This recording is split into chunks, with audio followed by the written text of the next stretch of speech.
In a modest kitchen in rural Georgia, a 42-year-old former dance instructor was about to receive news that would crush her spirit completely. What began as a routine doctor's appointment transformed into a life-altering verdict when she faced her medical team's grim prognosis. Eleanor Ellie Mitchell wasn't your typical patient dealing with a setback. For 15 years, she had inspired students through movement and grace, known for her adventurous spirit and determination to experience the world. When Dr. Lawson slid that MRI report across his desk like a death sentence, she had no idea she was about to embark on the most unexpected journey of her life. What started as medical despair would become an extraordinary testament to human resilience through an unlikely partnership. Before we jump back in, tell us where you're tuning in from, and if this story touches you, make sure you're subscribed, because tomorrow, I've saved something extra special for you. The imaging report sat on Dr. Lawson's desk like a prophecy of doom, its medical terminology stark against the white paper. Ellie Mitchell had watched the doctor's expression tighten when he'd reviewed it that morning, observed him making notes with the methodical precision he always used when delivering difficult news, which lately was all she seemed to receive. She'd retreated to the waiting room briefly while he consulted with his colleagues, her hands unconsciously massaging her right leg where the pain had become a constant companion. Now, 3 hours and multiple specialist consultations later, she sat facing a team of medical professionals whose collective expertise had arrived at a conclusion that felt like a prison sentence. The rhythmic tap of Dr. Lawson's pen against his notepad matched the throbbing in her damaged spine, a small torment accompanying the larger one about to be delivered. Eleanor, Dr. Lawson's voice cut through the antiseptic silence of the consultation room, sharp with the kind of clinical detachment that specialists develop after years of delivering life-altering diagnoses. We need to discuss your prognosis and what it means for your lifestyle moving forward. Ellie sat straighter in her chair, ignoring the bolt of pain that shot through her lower back. At 42, she'd learned to read the subtle cues in medical professionals' voices, the particular tone that meant someone was about to redraw the boundaries of your existence. She found herself facing not just Dr. Lawson but Dr. Patel, the neurosurgeon, and Dr. Weston, the physical rehabilitation specialist. Their faces held varying degrees of professional sympathy, the kind that acknowledged your suffering while maintaining necessary distance. The spinal damage from the accident is more extensive than we initially thought, Dr. Lawson said without preamble, pointing to areas on her MRI scan. The vertebral compression here, and the nerve impingement. In these 3 areas.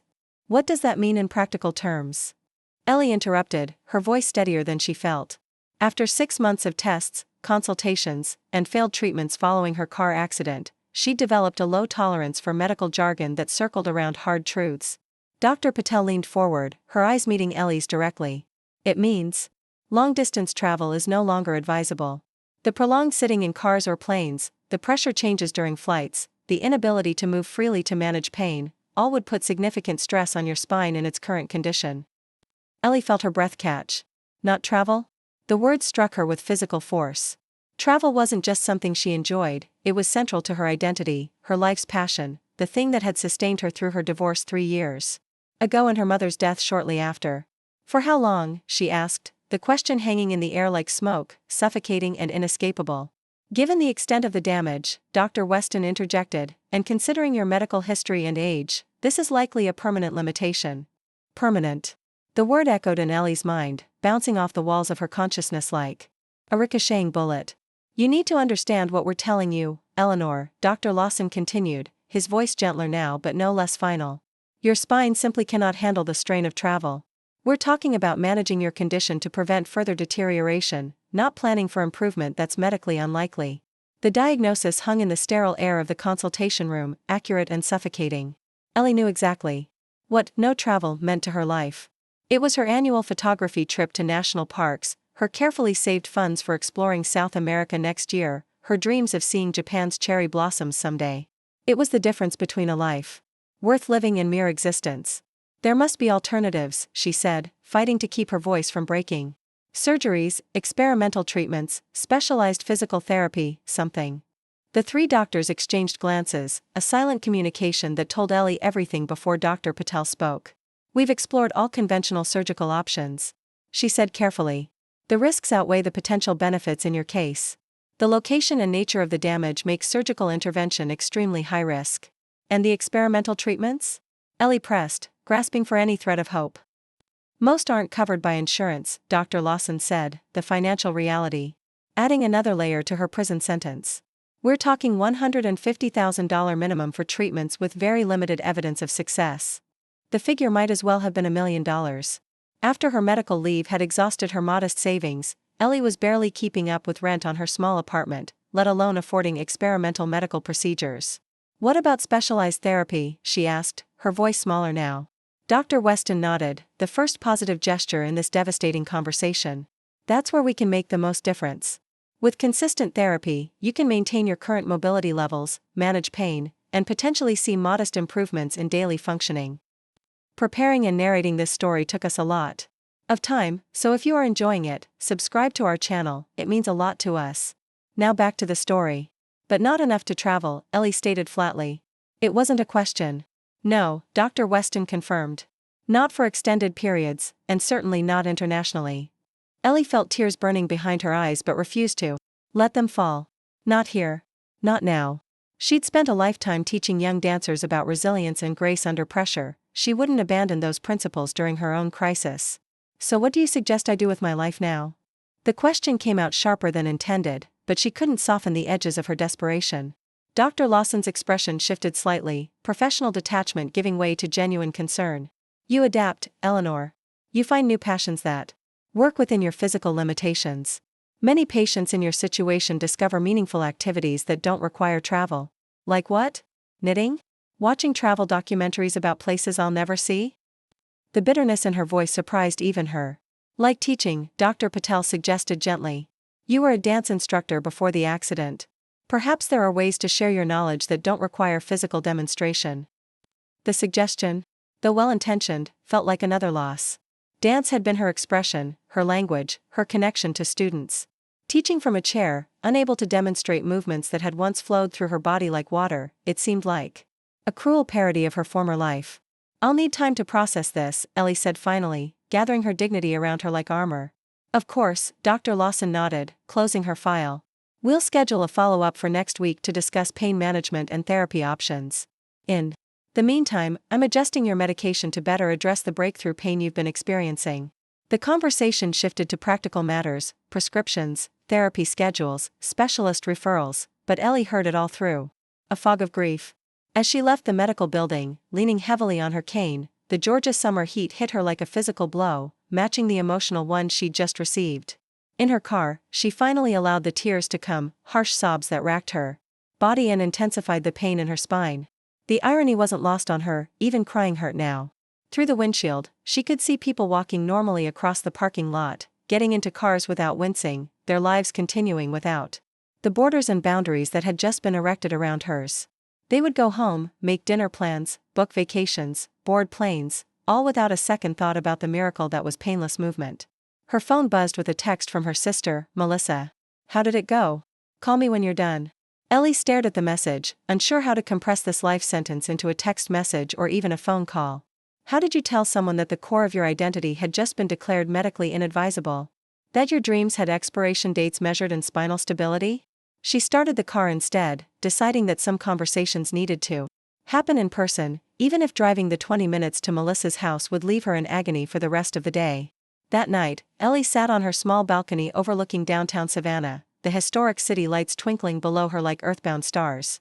In another life, her life 6 months ago, she would have appreciated the beauty, perhaps photographed it to share with her dance students or friends. Now, she stared unseeing at the view, her thoughts circling like vultures around the ruins of her plans. The travel journal stacked on her bookshelf now seemed like artifacts from someone else's life. The map on her living room wall with colorful pins marking places visited and different colored pins for places planned felt like a museum exhibit, aspirations of the previously mobile. Her conversation with Melissa had gone exactly as expected, initial shock, followed by determined optimism that felt more painful than comforting. Maybe they're wrong, Melissa had insisted, unwilling to accept the finality of the diagnosis. Doctors don't know everything.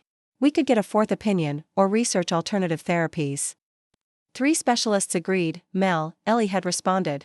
Too exhausted to nurture false hope. This isn't like when Mom's first doctor missed her thyroid issue. This is structural damage to my spine that shows up on imaging. It's not ambiguous. But saying you can never travel again? That seems extreme. They're not saying I can physically never board a plane, Ellie had clarified. They're saying doing so would likely cause significant deterioration in my condition, increase my pain to potentially unmanageable levels, and accelerate the damage to my spine. So technically you could. Technically I could also jump off this couch right now, but the consequences make it a non-option. Melissa had fallen silent then, finally understanding the gravity of the situation. Her sister, always the practical one, had shifted to problem-solving mode. So we adapt. We find ways to bring the world to you. Virtual reality travel experiences are getting really good, and there are these immersive cultural classes online where you can learn cooking and art from people around the world. Ellie had nodded, going through the motions of considering these alternatives while knowing in her heart that no digital experience could replace the scent of spices in a Moroccan market or the feeling of standing before ancient temples in Cambodia. Experiences she'd been saving for and planning meticulously. Now alone on her balcony, Ellie opened her laptop and stared at her travel savings account. The numbers seemed to mock her: $18,542. 73 carefully accumulated over 3 years of teaching extra classes and limiting other expenses. Money earmarked for experiences she would never have. She should be practical, she knew. Transfer the funds to medical expenses, or set it aside for the inevitable time when she could no longer work at all. That's what responsible adults did. When faced with life-altering diagnoses, they adjusted their financial priorities accordingly. Instead, Ellie found herself opening a new browser tab and typing, "Adaptive travel for people with disabilities." The search results were simultaneously encouraging and devastating. There were indeed companies specializing in accessible travel, accommodations designed for people with mobility issues, and testimonials from travelers with various disabilities who had found ways to continue exploring the world. But as Ellie dug deeper, reading the fine print and requirements, she found herself categorized out of most options. The adaptive travel was largely designed for people with stable conditions, wheelchair users with upper body strength, individuals with consistent limitations that could be planned around. Her unpredictable pain levels, the progressive nature of her condition, and the specific medical advice against prolonged sitting or pressure changes put her in a gray area where even adaptive travel seemed inadvisable. One testimonial particularly caught her attention, a woman with multiple sclerosis describing how she'd pushed through a dream trip to Italy despite her doctor's reservations, only to experience a severe flare-up that hospitalized her for weeks in a foreign country and accelerated her disease progression significantly. Was it worth it? The woman had written. I saw the Sistine Chapel. I stood in the Colosseum. I ate gelato in a piazza while listening to street musicians. But I came home worse than when I left, and some of that decline has been permanent. So was it worth it? I still don't know the answer. Ellie closed her laptop, the woman's words echoing in her mind. Was a moment of freedom worth a lifetime of increased limitation? Was experiencing the world worth potentially worsening her condition? These were questions without objective answers, ethical dilemmas disguised as medical decisions. Her phone buzzed with another text, this time from her ex-husband, Michael. Melissa told me about your diagnosis. I'm so sorry, Ellie. Call if you need anything. The message was surprisingly gentle, coming from a man who had left their marriage, claiming she was too restless and impossible to build a stable life with. Her passion for travel and experiencing new cultures had been one of the fundamental incompatibilities that had torn their relationship apart. Michael wanted roots, Ellie wanted wings. Now those wings had been medically clipped, and the irony wasn't lost on her. She had fought to preserve her freedom and independence during their divorce, refused to compromise on her dreams of seeing the world, and now her own body had betrayed those dreams more effectively than any relationship ever could. She didn't respond to Michael's text. What would she say? Turns out you were right to leave, I'm grounded now, just as you wanted? The bitterness of that thought surprised her. She had processed the divorce, moved forward, built a new life. But this diagnosis was reopening old wounds, making her question every choice that had led her here. If she had stayed with Michael, would she still have been on that particular road the night of her accident? If she had chosen stability over adventure all those years ago, would she now be facing this diagnosis with the support of a husband rather than alone in a small apartment with travel journals she could no longer use? The pointlessness of these questions was obvious even as they tormented her. There was no rewriting the past, no way to know which choices might have led to different outcomes. There was only now, this moment, this pain, this new, constrained reality she somehow had to learn to inhabit. Ellie closed her eyes, feeling the weight of grief pressing down on her chest. She had lost people before, her father to cancer when she was in college, her mother more recently, her marriage, but this was different. This was losing a future, losing possibilities, losing a fundamental part of her identity. How did one mourn something that had never happened? The trips not taken, the experiences not had, the memories never created? There were no rituals for this kind of loss, no established pathways for processing the grief of abandoned dreams. She opened her eyes to find tears streaming down her face, silent witnesses to a pain that transcended the physical. The city lights blurred below her, transforming into an impressionistic painting of light and shadow. Tomorrow, she would begin the process of adaptation. She would research pain management techniques, call the physical therapist, and start building a life within the new boundaries established by her damaged spine. She would be brave and resilient and all the things she had taught her dance students to be in the face of setbacks. But tonight, just for tonight, she allowed herself to mourn the world she would never fully experience, the person she would never get to be. The grief was necessary, she knew, a prerequisite to acceptance and rebuilding. As the night deepened around her, Ellie made herself a promise: she wouldn't let this diagnosis define her entire existence. Somehow, someway, she would find meaning within these new limitations. She just had no idea yet what that meaning might look like or where she would find the strength to search for it. Little did she know that an unexpected encounter was about to change everything, challenging the certainty of her diagnosis and opening doors she thought had been permanently closed. 2 weeks later, Ellie sat in the waiting room of her physical therapist's office, flipping aimlessly through a travel magazine someone had thoughtlessly left among the medical journals and outdated lifestyle publications. Each glossy page felt like a small torture: pristine beaches she would never walk along, mountain trails she would never hike, ancient ruins she would never explore. "That's Santorini, isn't it? Most beautiful sunset I've ever seen." The voice startled Ellie from her bitter reverie. She looked up to find an older woman watching her with interested eyes, gesturing toward the magazine page showing the iconic white buildings and blue domes of the Greek island. "I wouldn't know," Ellie replied, unable to keep the edge from her voice. "I've never been." Instead of retreating from her sharpness, the woman smiled and sat in the adjacent chair, moving with the careful deliberation of someone managing her own pain. "Well, if you go, and you should, make sure to book a room on the Caldera side. The view is worth every penny." Ellie stared at the woman, taking in her elegant appearance despite the medical setting: silver hair styled in a neat bob, simple but expensive-looking clothes, and most noticeably, a sleek carbon fiber cane leaning against her chair. "I won't be going," Ellie said flatly, closing the magazine. "My traveling days are over according to my medical team." The woman raised a perfectly arched eyebrow. "Is that so? And what medical condition has grounded you, if you don't mind my asking?"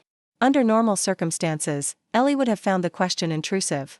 But there was something about this woman, a blend of directness and genuine interest, that disarmed her usual defenses. "Spinal damage from a car accident. 3 specialists agree that travel would accelerate the deterioration and potentially lead to irreversible additional damage." The woman nodded thoughtfully. "I see. And how old are you?" 42. "So, potentially another 40 years of watching travel channels instead of experiencing the world yourself," the woman mused. "That's quite a sentence they've handed down." Something in her tone made Ellie look more closely at her. "You don't sound convinced." The woman's eyes twinkled with a hint of mischief. "Let's just say I've learned to be skeptical about absolute pronouncements, especially when they involve permanent limitations. I'm Catherine Wellington, by the way. Most people call me Kate. Ellie Mitchell." Kate extended her hand, and Ellie shook it, noting the strength in the older woman's grip despite her apparent physical challenges. "So tell me, Ellie Mitchell, what destinations were on your list before this medical verdict?" The question opened a floodgate. Before Ellie quite knew what was happening, she was telling this stranger about her travel dreams: Japan during cherry blossom season, hiking the Inca Trail to Machu Picchu, exploring the markets of Marrakesh, seeing the northern lights from a glass igloo in Finland. Kate listened with genuine interest, occasionally nodding or asking questions that revealed her own extensive travel experience. There was something both comforting and painful about articulating these dreams aloud, knowing they were now categorized as medically inadvisable fantasies rather than future plans. "Impressive list," Kate said when Ellie finally ran out of steam. "Reminds me of my own ambitions at your age." "You've traveled a lot?" Ellie asked, though the answer seemed obvious from their conversation. Kate's laugh held a hint of something Ellie couldn't quite identify: pride, perhaps, or defiance. 63 countries on 6 continents, she said. "Most of them after I was told I would never travel again." Ellie felt her heart skip. "What?" "Oh yes," Kate nodded, tapping her cane lightly. 20 years ago, I sat exactly where you're sitting now, metaphorically speaking, listening to specialists tell me that my condition meant the end of my traveling days. Multiple sclerosis is quite the vacation killer, according to the medical establishment. But you still traveled." It wasn't a question but a statement of amazement. "I did more than travel, dear. I thrived. I saw the world on my own terms. Not despite my condition but with careful acknowledgement of it. Kate leaned closer, her voice dropping slightly. The key is finding the right balance between medical wisdom and quality of life. Doctors tell you what's safest, not what's necessary. For your soul. Ellie felt something unfamiliar stir inside her, not quite hope, but perhaps its distant cousin. How did you manage it? Practically speaking, I mean. That, Kate said with a smile, is a conversation that requires more time than we have. Before your appointment. But if you're interested, I host a small group at my home every Thursday evening. People with various conditions who refuse to be defined by medical limitations. We share strategies, resources, and yes, travel tips. Before Ellie could respond, a physical therapy assistant appeared at the door. Eleanor Mitchell? Dr. Reynolds is ready for you. Ellie gathered her things, suddenly reluctant to end this unexpected conversation. This group of yours. 7 p.m., Thursdays, Kate said, pulling out a business card from an elegant leather wallet. My address is on the card. Come this week. If you're able. No pressure, no expectations. Just people who understand what it means to reclaim possibility. Ellie took the card, feeling as though she'd been handed something far more valuable than a simple rectangle of cardstock. I'll think about it. That's all I ask, Kate replied with a smile that suggested she already knew what Ellie's decision would be. As Ellie followed the assistant into the therapy room, she realized she was smiling for the first time since receiving her diagnosis. It wasn't much, just a small crack in the wall of despair that had surrounded her, but it was something. A possibility where before there had been none. And sometimes, she thought, possibility was enough to take the next step forward. That Thursday evening, Ellie found herself driving through one of Savannah's most elegant historic neighborhoods, following her GPS to the address on Kate's business card. Every instinct told her this was foolish, getting advice from strangers about defying medical recommendations was hardly responsible behavior. Yet something about Kate's confidence, the certainty with which she had dismissed Ellie's life sentence, had kindled a dangerous spark of hope. The pain in Ellie's spine intensified as she parked her car, a reminder of why this hope might be not just dangerous but destructive. She sat for a moment, debating whether to leave before making a potential mistake. Through the windshield, she could see Kate's home, a beautifully restored Victorian with a wheelchair ramp discreetly incorporated into the landscaped entrance. The architectural integration of accessibility features without sacrificing aesthetic beauty struck Ellie as symbolic of what Kate had described, accommodating limitation without being defined by it.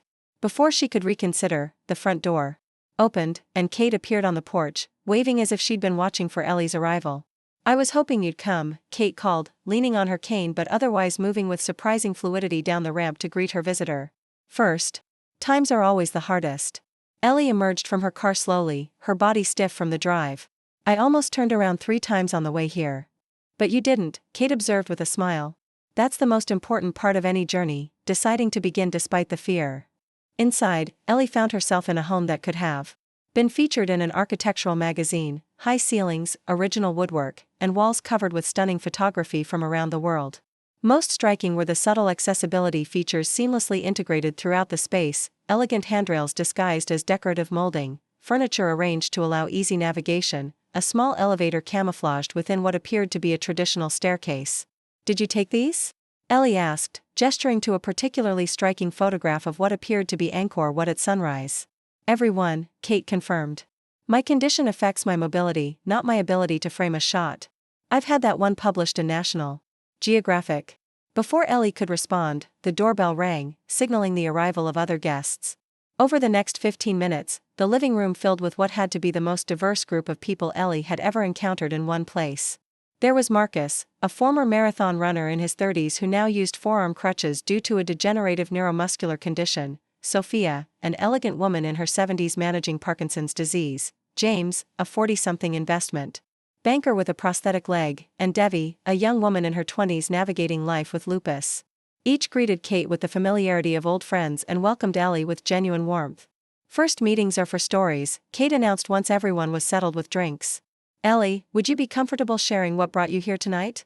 All eyes turned to her with interest but without the pity Ellie had grown accustomed to seeing. Taking a deep breath, she summarized her situation, the accident, the diagnosis, the medical verdict against travel, and the devastating impact on her life plans. 3 different specialists, she concluded, all saying essentially the same thing: extensive travel would likely accelerate the deterioration of my spine and potentially lead to more serious complications. When she finished, there was no rush to offer empty reassurances or dismiss her medical reality, another refreshing change from her interactions with well-meaning friends and family. "May I ask," Marcus said after a thoughtful pause, "what specifically about travel they believe would cause damage? Is it the sitting for long periods, the carrying of luggage, the changes in pressure during flights?" The question surprised Ellie with its precision. "All of those, plus the inability to maintain my physical therapy routine, the risk of falling on unfamiliar terrain, and the potential for finding myself without proper medical care if something goes wrong." Marcus nodded. "That's actually good news." "How is any of that good news?" Ellie couldn't keep the edge from her voice. "Because those are all manageable factors," Sophia interjected, her hands shaking slightly as she set down her teacup. "Specific concerns can be addressed with specific solutions. It's the vague, general, 'you can't do this anymore' pronouncements that are harder to work around." James leaned forward. "When I lost my leg, the first physical therapist told me I'd never ski again. The second one asked what kind of skiing I wanted to do and helped me find adaptive equipment. Same medical condition, completely different approach to possibility. That's why we're here," Kate explained. "Not to encourage you to ignore medical advice, but to help you interpret it accurately and find the spaces between ideal and impossible, where life can still be lived fully." Devi, who had been quietly observing, finally spoke. "When I was diagnosed with lupus at 19, doctors told me to avoid stress, as if that were a realistic option for a college student. It took me years to understand that what they really meant was learn to manage stress in ways that work with your condition. There's a world of difference between those interpretations." "Exactly," Kate affirmed. "Medical advice often focuses on minimizing risk to physical health without adequately considering the impact on quality of life. Our job is to find the balance point where both are honored." As the evening progressed, each person shared their own journey of reclaiming possibility after receiving limiting diagnoses. Marcus described how he'd modified his love of running into a passion for adaptive rock climbing. Sophia explained her approach to managing Parkinson's symptoms, while pursuing her love of classical music across Europe's great concert halls. James showed photos of himself skiing on slopes that his first doctor had insisted would be forever inaccessible to him. "The trick," Kate explained as she refilled Ellie's glass, "is to be honest about limitations without giving them more power than they deserve. Yes, you have spinal damage. Yes, certain activities may increase pain or risk. But between travel exactly as you did before and never travel again lies an entire spectrum of possibilities." "Like what?" Ellie asked, allowing herself to consider, just for a moment, that there might be options she hadn't explored. "First-class air travel for longer flights," Kate suggested. "More legroom, ability to stand and stretch, better sleeping positions." "On my teacher's salary?" Ellie laughed bitterly. "There are ways," Kate assured her. "Frequent flyer programs, credit card points, strategic booking during sales. I haven't paid full price for a first-class seat in 15 years. Shorter trips with longer recovery periods built in," James added. "Instead of 2 weeks trying to see everything, 4 days focused on quality experiences with rest days planned." "Traveling with a companion who understands your needs," Sophia suggested. "Someone who can handle luggage, navigate unfamiliar terrain ahead of you, advocate when necessary." "Careful destination selection," Marcus contributed. "Some places are naturally more accessible than others. Ancient ruins with uneven stone steps might be challenging, but there are beautiful destinations with relatively flat terrain." "And most importantly," Devi said quietly, "accepting that your travel experience will be different now, not necessarily worse, just different. You'll see places differently, notice things others miss, appreciate moments more deeply precisely because they come at a cost." Ellie felt overwhelmed by the possibilities they were presenting, not naive dismissals of her medical reality but thoughtful, practical approaches to working within its constraints while refusing to be completely limited by them. "But what about the risk?" she asked, voicing her deepest fear. "What if I do permanent damage by pushing boundaries?" The room fell quiet for a moment before Kate responded. "That's the question we all face," she said gently. "There are no guarantees. I can't promise you won't have pain or setbacks. But I can tell you that in 20 years of traveling with MS, I've never regretted a trip I took. I have regretted trips I cancelled out of fear." "It's about informed choice," James added. "Not recklessness, but calculated risk based on what matters most to you." As the evening wound down, Kate brought out a photo album and placed it in Ellie's lap. "This is my first trip after diagnosis, Paris, when doctors said I shouldn't even cross town, let alone an ocean." The photos showed a younger Kate, already using a cane, posing in front of familiar landmarks. Her smile in each image was radiant, defiant, alive. I was terrified, Kate admitted. I had every contingency planned: travel insurance with medical evacuation, doctor's contacts in Paris, a detailed medication schedule adjusted for the time difference. I expected pain and exhaustion. What I didn't expect was the joy that would make all of it worthwhile. She turned the page to a photo of herself standing before the Eiffel Tower at sunset. This moment, this exact moment when I realized I had reclaimed something precious that had been taken from me, was worth every bit of pain that followed. Ellie stared at the image, recognizing in Kate's expression something she had felt herself many times during her travels before the accident, that transcendent connection to the world, the expansion of self that comes from experiencing new places and cultures. I'm not saying it will be easy, Kate continued, turning more pages to show trips to increasingly adventurous locations. Kate on safari in Kenya, snorkeling in the Great Barrier Reef, standing at the edge of the Grand Canyon. I'm saying it can be possible, with planning, support, and a willingness to adapt your expectations. As the group began to disperse, each member offered Ellie their contact information and specific advice related to her condition. Marcus recommended a physical therapist who specialized in preparing people with mobility issues for travel. Sophia suggested a travel agent who worked exclusively with clients with medical considerations. James offered to introduce Ellie to a spinal specialist who took a more holistic approach to quality-of-life considerations.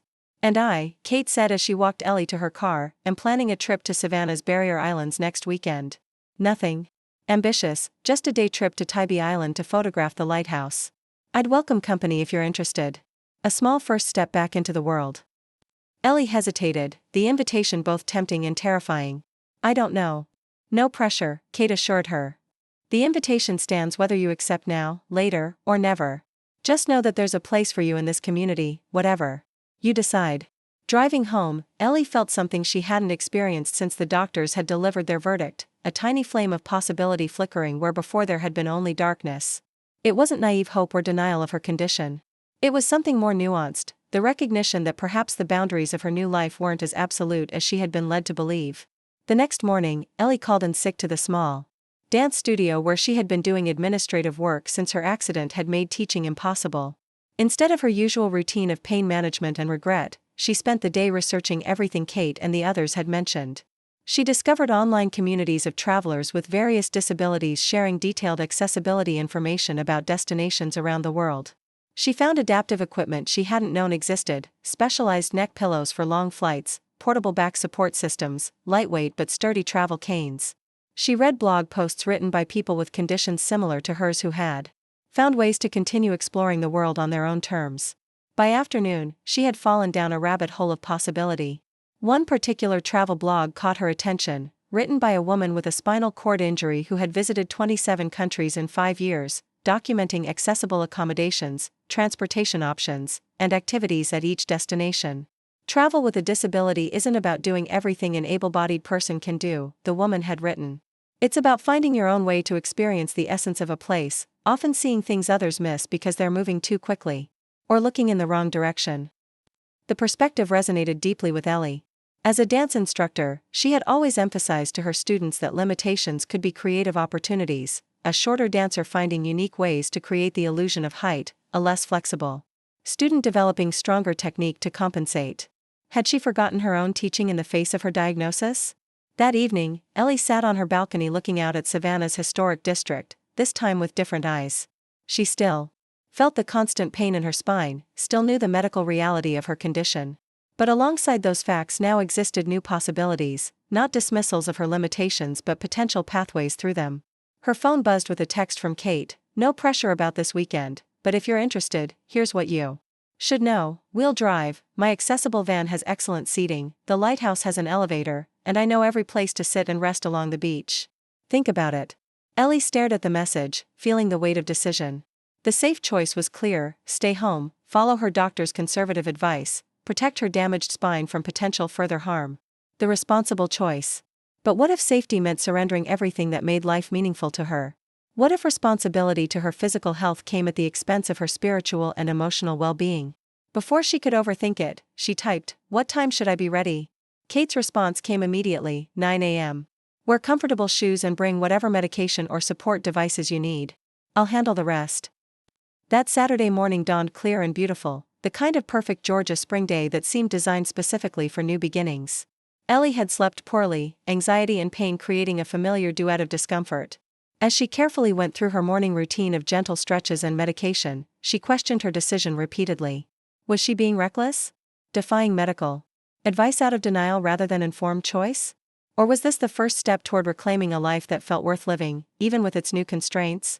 At precisely 9 a.m., Kate's van pulled up outside Ellie's apartment building. The vehicle itself was a revelation, a luxury conversion with specialized seating that could be adjusted for optimal support, plenty of space to change positions during the drive, and even a small area where one could lie flat if necessary. "Morning, adventure buddy," Kate called cheerfully as Ellie carefully made her way to the passenger seat. "How are you feeling today?" Terrified, Ellie admitted, settling into the surprisingly comfortable seat. "But also, alive? Is that strange?" Kate's smile was knowing. "Not strange at all. Fear and aliveness are often two sides of the same coin. Now, let me show you how to adjust that seat for maximum spinal support." The drive to Tybee Island took about 30 minutes, time that Kate filled with practical information about traveling. With mobility challenges, interspersed with entertaining stories from her own adventures around the world. By the time they reached the beach, Ellie found herself laughing for the first time in months, the constant background of pain temporarily overshadowed by genuine enjoyment. "First rule of adaptive travel," Kate announced as she parked in a designated, accessible spot near the lighthouse, "is knowing when to use assistance and when to challenge yourself. Today is about finding that balance for you." The next 4 hours were a masterclass in possibility. Kate had planned the outing with meticulous attention to Ellie's needs, identifying rest spots, timing activities to allow for position changes, bringing a portable chair with back support for beach sitting, even packing a small cooler with ice packs for pain management. They visited the lighthouse, using the elevator instead of the stairs, and spent time on a section of beach with a firm walking surface where Ellie could move without fear of uneven terrain. They ate lunch at a restaurant Kate had selected specifically for its comfortable seating and proximity to their other activities. Throughout the day, Kate took photographs, not just of the scenery, but of Ellie experiencing it. Standing by the lighthouse. Sitting peacefully on the beach watching pelicans dive for fish. Examining a perfect sand dollar Kate had found near the water's edge. "Why are you photographing me?" Ellie asked after the third or fourth time Kate had directed her to look natural for a shot. "Documentation," Kate replied simply. "Someday, when you're standing in front of the Eiffel Tower or watching the Northern Lights, you'll want to remember where this journey began." The confidence in her statement, the certainty that this small excursion was just the beginning, rather than a one-time exception to Ellie's new limitations, was both startling and oddly comforting. By late afternoon, Ellie's pain had increased significantly despite all their careful planning. Kate noticed immediately, recognizing the signs. Without Ellie having to say anything. "Time to head back," she said matter-of-factly. "First outings are always the hardest on the body. You did remarkably well." In the van, Kate adjusted Ellie's seat to a near-reclined position and handed her an ice pack for her lower back. "The most important lesson in adaptive travel," she said as they pulled away from the island, "is honoring your body's signals without letting them dictate your entire life. You'll pay for today with pain, that's the reality. The question is whether the experience was worth the cost." Ellie closed her eyes, mentally cataloging the day's moments, the sun on her face as she looked out from the lighthouse observation deck, the sound of waves breaking on the shore, the taste of fresh seafood at lunch, the simple joy of being somewhere other than her apartment or a medical facility. "It was worth it," she said quietly. "Even with what I know is coming tonight. And tomorrow in terms of pain. It was absolutely worth it." Kate nodded approvingly. "That's how you know you're on the right path. When the joy outweighs the cost, even when the cost is significant." That evening, as predicted, Ellie experienced one of her worst pain episodes since the immediate aftermath of her accident. Every movement was agony, her medication seemed barely effective, and sleep remained elusive despite exhaustion. Yet even through the pain, something had fundamentally shifted in her perspective. This suffering had purpose, it was the cost of reclaiming something essential rather than the meaningless burden her pain had become in recent months. More importantly, she now had evidence that there were possibilities between the extremes of her previous active lifestyle and complete restriction. The next morning, moving carefully through her pain management routine, Ellie opened her email to find photos from Kate, beautiful, professional-quality images of their day at Tybee Island, including several of Ellie herself. In one particular photo, captured when Ellie wasn't aware of the camera, she was looking out at the ocean with an expression of such peace and connection that it brought tears to her eyes. Accompanying the photos was a simple message from Kate: "This is just the beginning. Thursday at 7? Ellie smiled through her tears and typed her response, "I'll be there." The following weeks brought a gradual but profound transformation in Ellie's approach to her condition. Under Kate's mentorship and with support from the Thursday night group, she began systematically addressing the specific concerns her doctors had raised about travel. She worked with her physical therapist to develop a portable therapy routine that could be maintained while traveling. She researched travel insurance policies with comprehensive medical coverage and evacuation services. She experimented with different pain management strategies to identify what worked best for her in various situations. Most significantly, she began testing her limits with increasingly ambitious day trips around coastal Georgia, always carefully planned, always with contingencies for pain management, and always with a clear understanding of the potential consequences. There were setbacks, of course. Some outings left her bedridden for days afterward. Certain activities proved genuinely beyond her capabilities, at least for now. But with each experience, both positive and negative, she refined her understanding of what was possible and what wasn't, not based on generalized medical pronouncements but on her own body-specific responses. 3 months after that first meeting with Kate, Ellie sat in her living room surrounded by printed boarding passes, medication schedules, hotel confirmations, and a detailed itinerary for a 4-day trip to Charleston, South Carolina, her first overnight journey since the accident. Kate had helped her plan every aspect: first-class train tickets to minimize physical strain, a luxury hotel with appropriate bedding and accessibility features, carefully selected activities with rest periods built in, and local medical contacts just in case. James from the Thursday group would be traveling with her, providing both companionship and practical assistance with luggage and navigation. As Ellie organized the documents into a travel folder, she realized how far she had come from that devastating day in Dr. Lawson's office. She wasn't denying her condition or its seriousness. She wasn't ignoring medical advice out of stubborn defiance. She was making informed choices about risk and reward, balancing physical well-being with quality of life in a way her doctors had never suggested was possible. Her phone rang, Michael, her ex-husband, returning her call from earlier. "You're doing what?" he asked after she explained her travel plans. The concern in his voice was genuine, if somewhat patronizing. "Ellie, are you sure that's wise? Your doctors were pretty clear about risks. I'm now managing with specific strategies," she interrupted gently. "I'm not being reckless, Michael. I'm being methodical about reclaiming my life." The silence on the other end suggested he was struggling to reconcile this new Ellie, still dealing with serious physical limitations but refusing to be defined by them, with the woman he had known. "Just be careful," he said finally. "And call if you need anything." "I will," she promised. "But I'll be fine." As she hung up, Ellie realized something important. 6 months ago, she would have interpreted Michael's concern as confirmation of her vulnerability. Now, she recognized it simply as the natural worry of someone who cared about her but didn't fully understand her journey. She was no longer defined by what she couldn't do or by others' perceptions of her limitations. She was becoming something new, not the pre-accident Ellie nor the post-diagnosis Ellie, but someone more complex and perhaps more interesting than either. That night, she returned to her balcony, gazing out at the city lights with new eyes. The travel journals on her bookshelf no longer seemed like artifacts from someone else's life. The map on her wall with its colorful pins marking places visited and places planned was no longer a museum of abandoned dreams.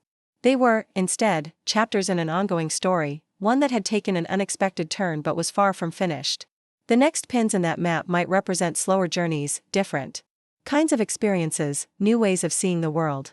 But they would be hers, claimed through courage, creativity, and the refusal to accept arbitrary limitations on what remained possible. As she looked toward the horizon, Ellie felt something that had been missing since the accident: anticipation. Not just for the upcoming Charleston trip, but for all the journeys that might follow if this one proved successful, each one a step toward reclaiming the world that had been temporarily taken from her. Tomorrow would bring pain and challenges, she knew. The path she had chosen wasn't an easy one.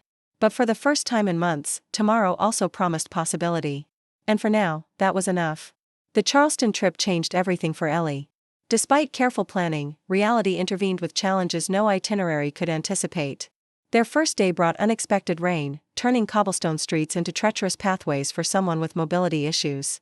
By evening, Ellie's pain had intensified to alarming levels despite adhering to her medication schedule. "I think we should head back to the hotel," James suggested, noting how Ellie winced with each step despite her attempts to hide her discomfort. "Not yet," she insisted as they stood before a small art gallery she'd been particularly eager to visit. "Just a little longer." Inside, while James explored the main exhibition, Ellie found herself drawn to a secluded corner featuring paintings by a local artist with multiple sclerosis. The placard beside the vibrant landscapes explained how the artist had adapted her technique after diagnosis, developing a unique style born from physical limitation. "Beautiful, aren't they?" said a voice beside her. Ellie turned to find a gallery assistant watching her with interest. "Caroline paints from her wheelchair now. Says it changed her perspective, literally and figuratively." Studying the canvases. With new awareness, Ellie could see it, the lower vantage point, the attention to details others might overlook, the way light was captured from a seated position. These weren't compromised works created despite disability, they were distinctive expressions because of it. "Do you know the artist personally?" Ellie asked. "She's my aunt," the young woman replied with evident pride. "She's giving a workshop tomorrow evening if you're interested. Small group, very informal." That unexpected invitation became the highlight of Ellie's trip, not the historic homes or harbor tours they'd meticulously planned, but 3 hours in a converted warehouse studio with Caroline Jenkins, a painter who spoke candidly about recreating herself after diagnosis.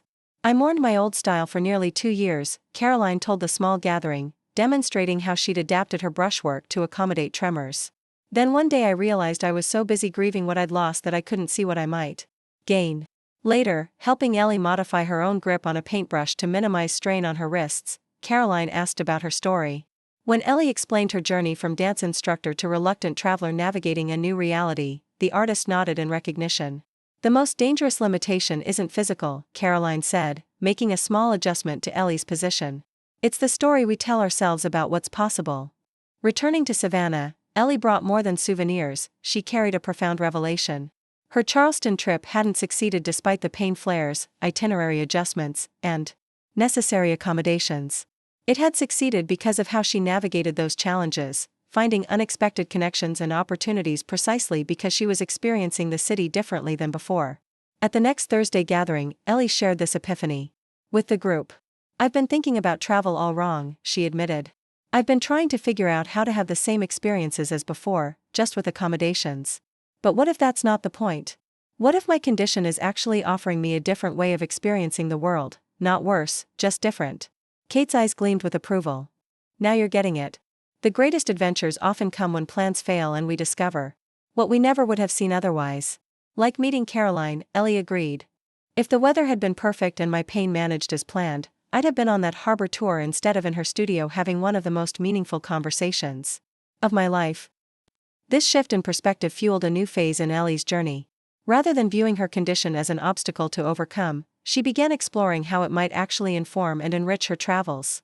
She joined online communities of travelers with disabilities, not just to gather practical advice but to understand how their perspectives transformed their experiences.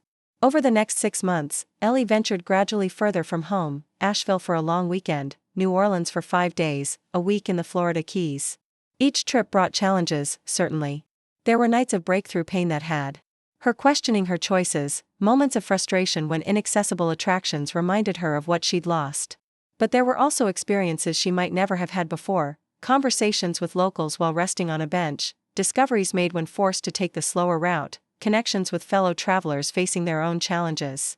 She began photographing her journeys through this new lens, capturing moments of unexpected beauty found precisely because she moved through the world differently now. Her travel journal entries reflected this evolution. Day 3 in New Orleans, pain level 7 this morning. Couldn't join the walking tour as planned. Instead, spent 2 hours talking with Mr. Leroy, who's been playing saxophone on the same French Quarter corner for 40 years.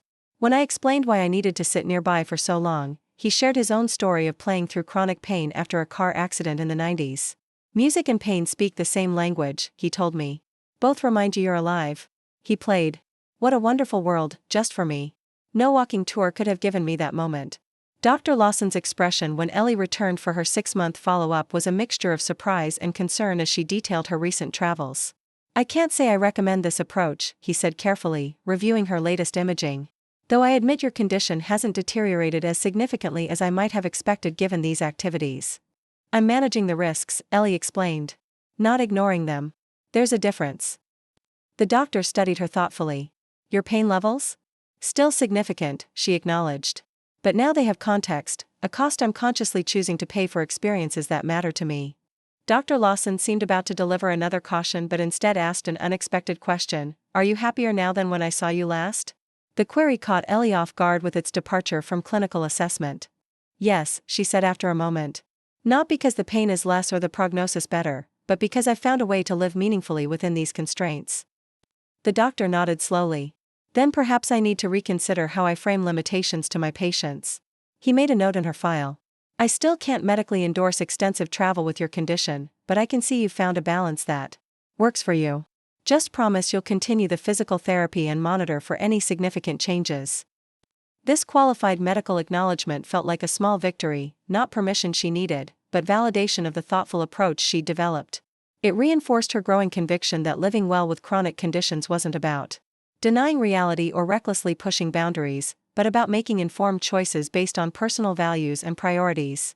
11 months after her life-changing diagnosis, Ellie found herself facing her most ambitious decision yet. Kate was organizing a group trip to Iceland, a 7-day photography expedition to capture the northern lights, one of the experiences on Ellie's original bucket list. It won't be easy, Kate warned during a special planning session at her home. The cold will likely intensify your pain. The terrain is challenging even with our specialized transportation. And medical facilities outside Reykjavik are limited. Ellie studied the detailed itinerary Kate had prepared, noting the careful accommodations already incorporated, hotels with accessible rooms and proper beds, a customized tour vehicle with supportive seating, built-in rest days, and contingency plans for pain management. What's the worst-case scenario? She asked. The question she'd learned to address directly rather than avoid. Realistically? A significant pain flare that confines you to the hotel for a day or two, missing some planned activities. Very worst case? A medical situation requiring evacuation to Reykjavik. And you've verified the evacuation protocols? The medical facilities? Kate nodded. The most comprehensive travel and medical evacuation insurance is included. I've contacted hospitals in Reykjavik and confirmed they can handle spinal cases if necessary. And remember, James and Marcus are coming too, both have emergency medical training. Ellie weighed the risks against the potential reward, seeing the northern lights dance across an Arctic sky, experiencing a landscape unlike any she'd ever witnessed. Proving to herself that even international travel remained within her reach despite her diagnosis. I need to think about it, she said finally. That evening, Ellie called Melissa, who had watched her sister's transformation over the past year. With a mixture of admiration and worry. Iceland? Melissa repeated, her concern evident. Ellie, that seems like a huge leap from weekend trips around the southeast. It is, Ellie acknowledged. But I'm not the same person who received that diagnosis a year ago. I know how to manage my condition while traveling now. I understand the risks and have plans for addressing them. But what if something goes wrong? You'll be so far from home. The question hung between them, the same fear that had initially confined Ellie to her apartment, the what-ifs that could paralyze if given too much power. Something might go wrong, Ellie admitted. Or everything might go wonderfully. Or most likely, some things will go as planned and others won't, just like every trip I've taken since the accident. The question isn't whether challenges will arise, they will. The question is whether the experience is worth navigating those challenges. After a long pause, Melissa asked, and is it worth it? Ellie thought about the photographs on Kate's walls, tangible evidence of a life lived fully despite physical limitations. She thought about Caroline Jenkins creating breathtaking art from her wheelchair. She thought about Mr. Leroy playing saxophone through his pain because music reminded him he was alive. Yes, she said with certainty. For me, it is. 2 months later, Ellie found herself on an overnight flight to Reykjavik, seated in first class thanks to a combination of Kate's travel points expertise and the group's pooled resources. The specialized neck pillow supporting her spine was a far cry from the casual travel accessories she'd used before the accident. The carefully organized medication schedule in her phone was testament to the planning this journey had required. Nervous? James asked from the seat beside her, noticing how she methodically adjusted her position for the 10th time since takeoff. Terrified, Ellie admitted with a small smile. But the good kind of terrified. The kind that means you're doing something that matters. The Iceland trip unfolded like a masterclass in adaptive travel. Some aspects went exactly as planned. The specialized tour vehicle proved perfect for Ellie's needs. The hotels had the promised accessibility features, and the built-in rest days allowed crucial recovery time. Other elements required real-time adaptation. An unexpected storm confined the group to their hotel for an unplanned day. Ellie's pain levels spiked dramatically in response to the cold, requiring adjustments to her medication schedule. A planned short hike to a photography location proved too challenging for her, necessitating a last-minute alternative. Yet through it all, Ellie experienced moments of such transcendent beauty that the challenges seemed insignificant by comparison. Standing on a black sand beach as dawn broke over the Atlantic, photographing massive glaciers from a perspective most tourists never saw because they were rushing from site to site. And most memorably, witnessing the northern lights from a thermal pool specially selected for its accessibility and optimal viewing. Floating in the warm water, the pain in her spine temporarily eased by the heat and buoyancy, Ellie watched green and purple ribbons dance across the night sky. Tears streamed down her face, not from pain but from overwhelming gratitude for this moment she'd been told would never be possible. Worth it? Kate asked softly, floating nearby. Beyond words, Ellie whispered, her eyes fixed on the celestial display. The trip wasn't without consequences. Upon returning home, Ellie experienced one of her worst pain episodes since the initial accident, requiring nearly 2 weeks of restricted activity to recover. Yet even through the pain, she felt no regret, only certainty that she had made the right choice for herself, regardless of conventional medical wisdom. During those recovery days, she organized her Iceland photographs, creating a portfolio that captured not just the landscape but her unique experience of it. Images shot from seated positions revealed perspectives most photographers missed. Close-ups of textures and details reflected the moments when pain had forced her to remain still while others moved ahead. Each photograph told a story of limitation, transformed into creative opportunity. At her next physical therapy appointment, Ellie shared these images with Dr. Reynolds, who had supported her adaptive travel journey from the beginning. These are remarkable, the therapist said, studying a particularly striking photo of light filtering through volcanic steam. You have a genuine talent. I'm not sure I would have developed it without the accident, Ellie admitted. Before, I was always moving, always chasing the next experience. Now I notice details I would have rushed past. Dr. Reynolds nodded thoughtfully. That's something I wish more patients could understand. Adaptation isn't just about finding ways to approximate your old life. Sometimes it's about discovering a new one that wouldn't have been possible otherwise.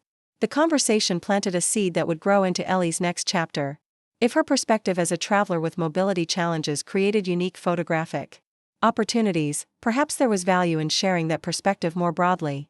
With encouragement from Kate and the Thursday group, Ellie launched a blog documenting her travels from the viewpoint of someone navigating the world with spinal damage. She wrote candidly about both challenges and triumphs, offering practical advice alongside philosophical reflections on finding beauty within limitation. To her surprise, the blog quickly gained followers, not just people with similar conditions but travelers of all abilities interested in her unique perspective. Destinations began reaching out, eager to better understand accessibility issues through her experienced eyes. Travel publications requested articles addressing the needs of an often overlooked demographic.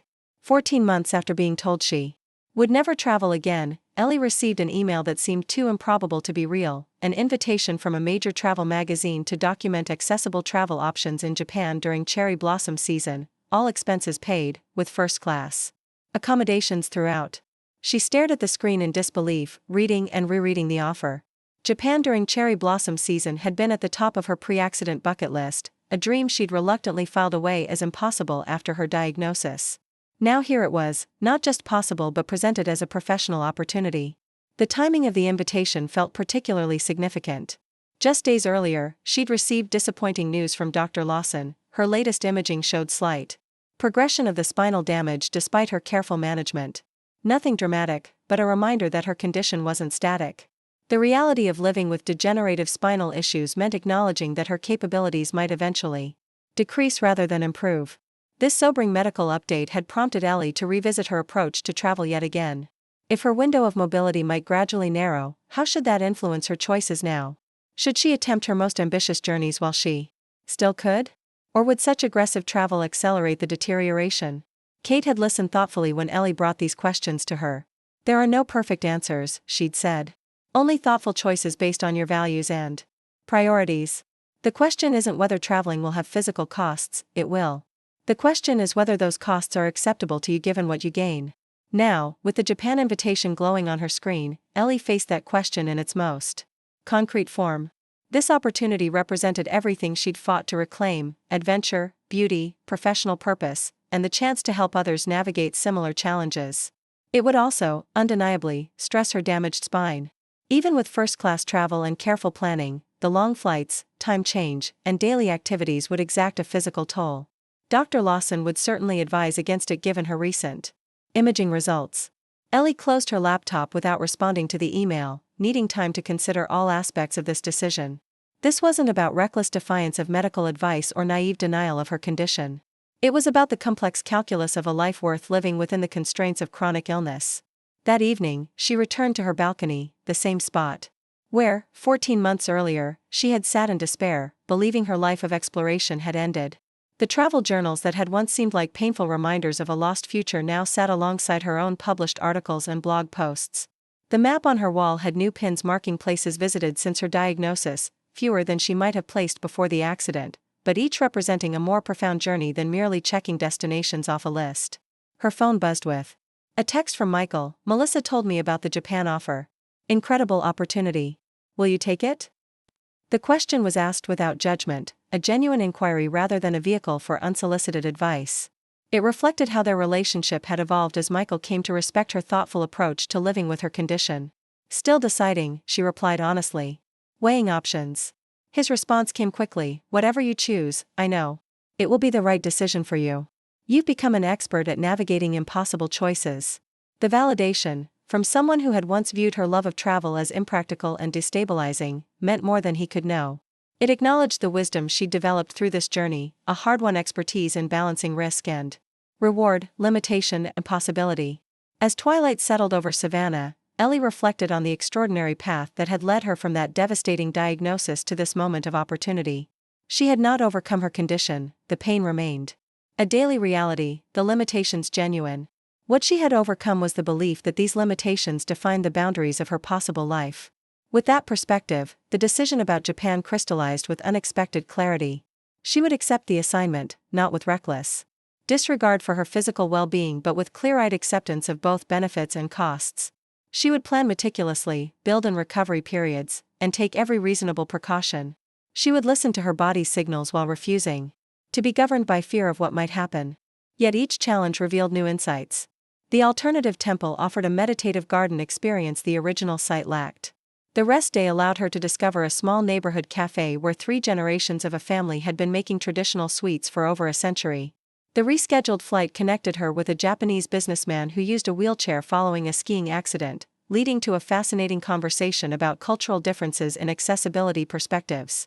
By the time Ellie boarded her first-class flight home, she carried not just professional success but a deeper understanding of her evolving relationship with travel.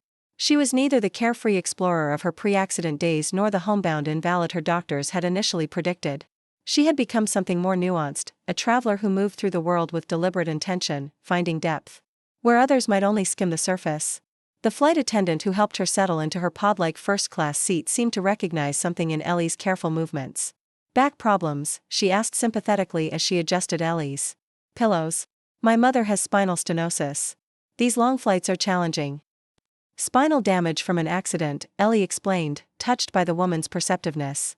"And yes, challenging is the right word." The attendant nodded. "I'll check on you more frequently than the standard service, especially during sleep hours. When pain often intensifies. Just press this button if you need position adjustments or ice packs. We keep them ready for passengers with similar needs." This simple interaction, being seen, understood, and accommodated without drama or pity, represented everything Ellie had learned to appreciate during her journey back to travel. The world wasn't divided neatly into accessible and inaccessible experiences. Most fell somewhere in between, made navigable through human connection and creative problem-solving. As the plane reached cruising altitude, Ellie reclined her seat to the position her physical therapist had recommended, adjusted her specialized neck pillow, and opened her laptop to begin organizing her notes and photographs from the trip. The magazine deadline loomed just 2 weeks after her return, a timeline that would have been challenging even before her accident. The document she opened wasn't her article draft, however, but a journal entry from 14 months earlier, written the night after receiving her devastating diagnosis. "I feel as though I've been exiled from my own future. The places I'd planned to see, the experiences I'd saved for, the person I was becoming through exploration, all suddenly beyond reach. The doctors speak of adaptation, but how do you adapt to the loss of dreams? How do you build a meaningful life within the prison of pain and limitation?" Reading these words now, halfway between Japan and home, Ellie felt immense compassion for the woman who had written them, a woman who couldn't possibly have imagined sitting in first class returning from a professional assignment in a country she'd feared she would never see. She began typing a new entry directly below the old one. 16 months later, I understand that I was asking the wrong questions. Adaptation isn't about accepting a diminished life, it's about discovering a different one. The prison I feared wasn't limitation itself but the belief that limitation determines what's possible. I've learned that meaningful experiences exist within any set of constraints if we're brave enough to reimagine how we reach them. Japan wasn't the Japan I would have experienced before my accident. It was slower, more deliberate, focused on fewer locations but with greater depth. The photographs I've created aren't the ones I would have taken with my pre-accident mobility. They're shot from different angles, with different priorities, revealing aspects of Japan many travelers rush past. Most importantly, I'm not the same person who would have made this journey before.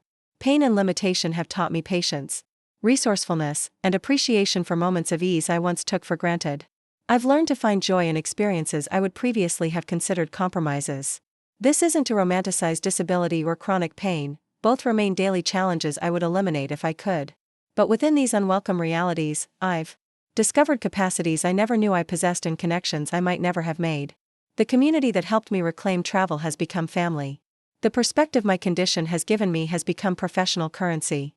Perhaps this is what it means to truly adapt, not merely to survive within new limitations, but to discover new forms of thriving unique to the landscape of one's particular challenges. The flight attendant appeared with hot tea and a warm compress for Ellie's back, interrupting her writing. "We're expecting some turbulence in about an hour," she said quietly. "I'll help you secure your position before it starts and check on you throughout." Thanking her, Ellie saved her journal entry and switched to reviewing her photographs. The images told the story of her Japan experience more eloquently than words. Cherry blossoms photographed from seated height, making them appear to float just above the viewer's perspective. Temple Gardens captured an early morning light because pain had awakened her before dawn. Street scenes shot from cafe windows during necessary rest periods, revealing candid moments most tourists missed while rushing between attractions. Her phone signaled an incoming text, Kate checking in from her separate flight. "How's your pain level? Using the techniques we practiced?" The simple check-in exemplified what made her travel community so valuable. Kate and the others never pretended her condition didn't exist or that travel wasn't physically taxing. They acknowledged reality while refusing to be limited by it, addressing challenges directly so they could be managed rather than avoided. "Manageable so far," Ellie replied truthfully. "Flight attendant is wonderfully attentive. Using all our strategies.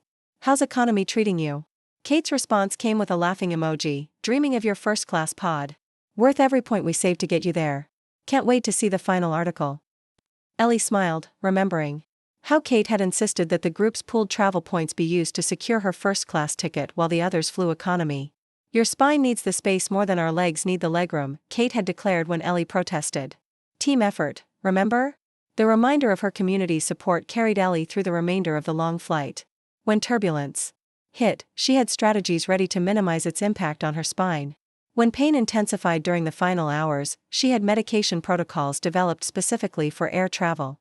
When the plane finally landed in Atlanta, she had a wheelchair waiting to transport her through the massive terminal rather than depleting her energy before even reaching home.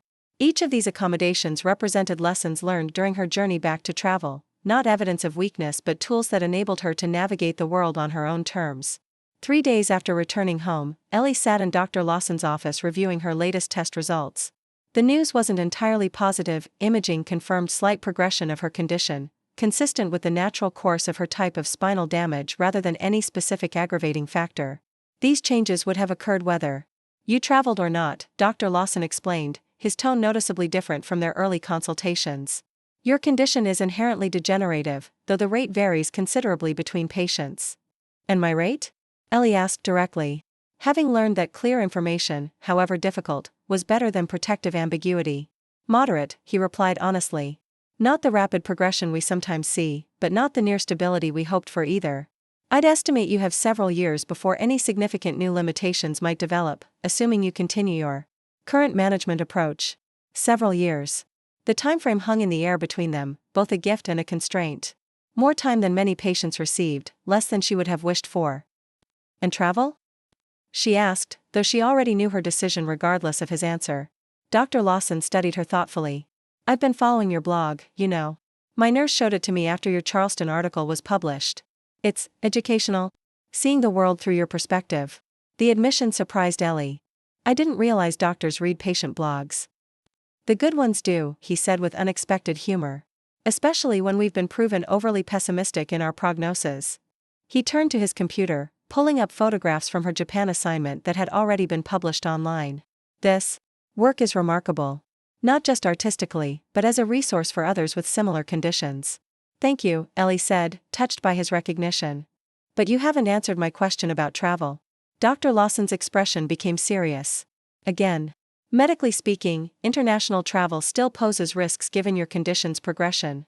The long flights, time changes, and variable access to appropriate medical care all represent potential complications. He held up a hand before she could respond.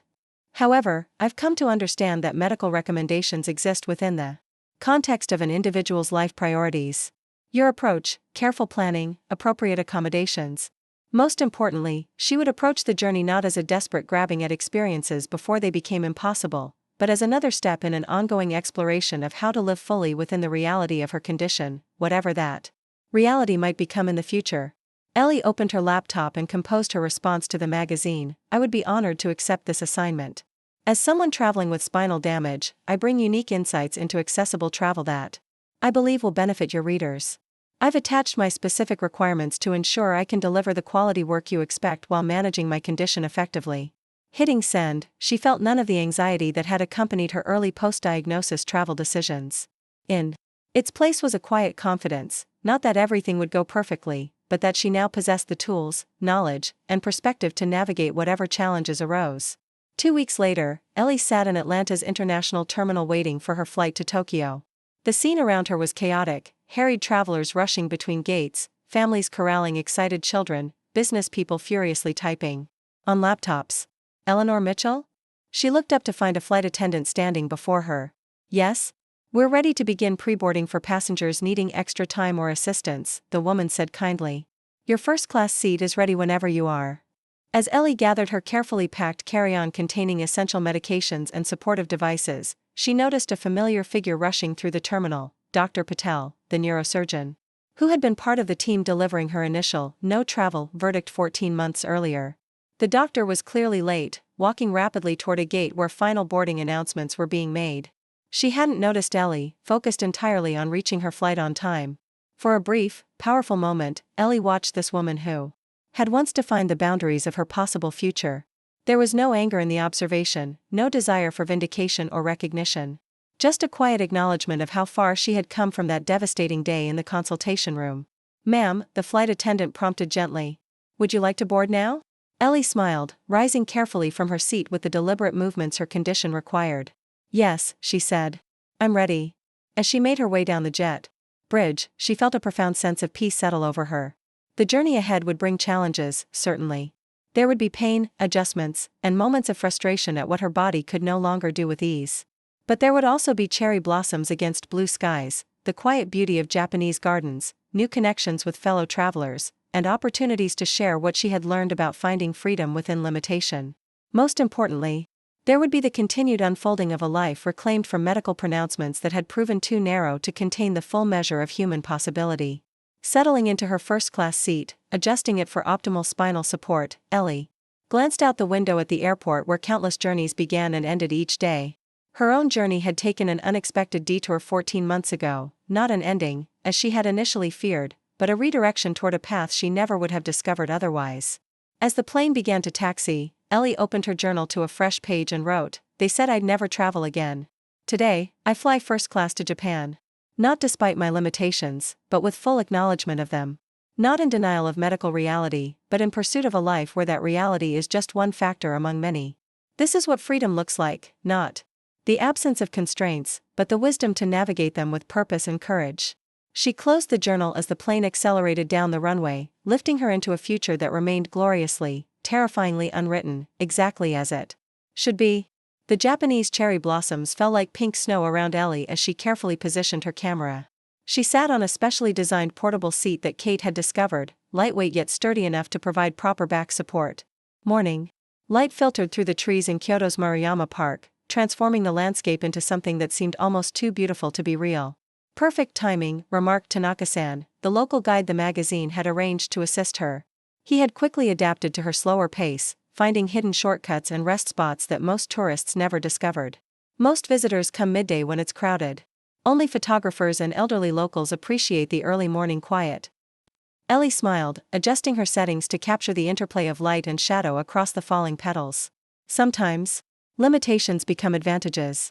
If I could move faster, I might have missed this moment.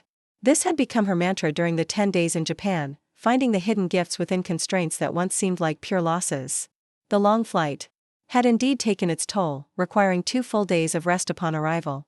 But those quiet days in her hotel had allowed her to connect with the gentle rhythm of Japanese daily life outside the frenetic tourist pace. Her carefully planned itinerary included fewer destinations than a typical travel assignment would cover. But this deliberate focus enabled deeper experiences at each location. While other journalists might document 12 cities in 2 weeks, Ellie's intimate portraits of accessibility in Tokyo, Kyoto, and Hakone offered insights no whirlwind tour could provide. This photograph will be the centerpiece, she told Tanaka-san, reviewing the image on her camera's display. It captured everything she wanted to express: beauty accessible from a seated position, the value of early arrival necessitated by her need to avoid crowds, the perspective that came from stillness rather than constant motion. May I? Tanaka-san asked, gesturing to her camera. When she handed it over, he scrolled through her recent photos with growing appreciation. These show a Japan many tourists never see. You have, what is the English phrase? Fresh eyes. The compliment touched Ellie deeply. For months after her diagnosis, she had mourned the loss of her normal perspective, viewing her altered experience of the world as diminished. Now she understood it was simply different, and different could be valuable, even illuminating. Later that afternoon, returning to her hotel to rest before dinner, Ellie found an email from her editor at the travel magazine. Your first batch of photos and notes are exceptional. The accessibility information is comprehensive without feeling clinical, and your perspective is unique in the best possible way. We're expanding your piece to a feature story and cover spread for the September issue. The publishers are also interested in discussing a potential series on accessible destinations if you're open to more assignments after Japan. Ellie stared at the message, emotion tightening her throat. This wasn't mere accommodation of her condition, this was professional recognition precisely because of the perspective her condition had given her. The travel journalism market was saturated with able-bodied adventurers documenting extreme experiences. Her slower, more nuanced approach was filling a void many publishers hadn't even recognized existed. As she began drafting her response, another email arrived, this one from Dr. Lawson's office, requesting that she schedule an appointment upon her return to discuss her latest test results. The juxtaposition of professional triumph against medical reality was jarring, a reminder that her journey existed in the tension between possibility and limitation. Yet even this medical reminder couldn't diminish the significance of what she had accomplished. 16 months earlier, in that same doctor's office, she had been told that travel, especially international travel, was beyond her reach. Now, she sat in a luxury hotel room in Kyoto, halfway through a successful professional assignment that was exceeding all expectations. That evening, Ellie joined Kate and the others from their travel group at a traditional restaurant that had gone above and beyond to accommodate her needs, providing cushioned floor seating with proper back support rather than expecting her to sit on tatami mats like other patrons. A toast, Kate announced, raising her sake cup. To Ellie, whose first international journey since her diagnosis has become a professional triumph. May this be just the beginning. As their cups touched, Ellie felt a profound sense of having come full circle. The woman who had once sobbed on her balcony, believing her life of exploration had ended, was now being celebrated in a Kyoto restaurant for her unique contribution to travel journalism. I couldn't have done this without all of you, she said, emotion making her voice unsteady. You didn't just show me how to travel with a disability. You showed me how to reimagine what was possible. James grinned, raising his cup again. To reimagining possibility. To reimagining possibility, they echoed, the simple phrase capturing the essence of their shared journey. The remainder of the Japan assignment unfolded like a master class in adaptive travel. There were challenges, certainly. A planned visit to a temple with too many stairs had to be replaced with an alternative site. An unexpected rain shower caused a pain flare that required an additional rest day. The carefully scheduled flight home had to be rebooked when Ellie recognized she needed more recovery time before facing the long journey. Acceptance of consequences represents a reasonable balance between medical caution and quality of life. It wasn't a wholesale endorsement, but it represented significant evolution in his perspective, from absolute prohibition to nuanced acknowledgement of her right to make informed choices. So you're saying? I'm saying that as your physician, I'll continue providing the information you need to make decisions aligned with your priorities, including strategies to minimize travel's impact on your condition when you choose to undertake it. This measured support, neither blanket approval nor rigid prohibition, felt like the final piece clicking into place in Ellie's journey. She didn't need medical permission to live according to her own values, but having a doctor who respected her decision-making process rather than undermining it would make future journeys easier to navigate.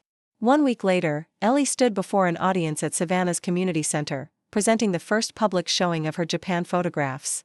The exhibition had been Kate's idea, a way to share Ellie's journey with the broader community while highlighting the accessibility insights she had gained. The crowd included expected faces, her Thursday group, of course, sitting front row, Melissa and her family, former dance students curious about their teacher's new creative expression. But there were unexpected attendees as well, Dr. Reynolds and several physical therapy colleagues, a reporter from the local newspaper, even Michael, who had asked permission to attend with genuine interest in her work. Most surprising was the number of people using mobility aids, wheelchairs, walkers, canes, many of whom Ellie had never met. They moved through the exhibition space studying her photographs with particular attention, occasionally nodding in recognition at perspectives that reflected their own experience of navigating the world. "You've created something important here," an elderly woman using a walker told her, gesturing toward a photograph of Kyoto's philosopher's path shot from seated height. "I stopped traveling after my hip replacements because I couldn't imagine how to manage. Your work makes me wonder if I gave up too easily." This comment, more than the professional accolades or the magazine cover, represented what Ellie had come to value most about her journey, the possibility that her experience might open doors for others facing similar challenges. After the formal presentation concluded, Kate gathered their Thursday group for a private moment. "We have something for you," she announced, presenting Ellie with a small, elegantly wrapped package. "A commemoration of your first international assignment since joining our little band of stubborn travelers." Inside the box, Ellie found a custom-made compass, its case engraved with words that brought immediate tears to her eyes: "Not all who wander are lost, and not all who navigate limitations are confined. Adventure awaits those brave enough to reimagine the path." "Open it," Kate urged gently. When Ellie lifted the compass lid, she found additional engraving inside, coordinates for locations around the world with notes about accessibility features, potential challenges, and special experiences available at each destination. "We've researched 15 locations on your original bucket list," Kate explained. "Not as places you must visit, but as possibilities when and if you choose to explore them.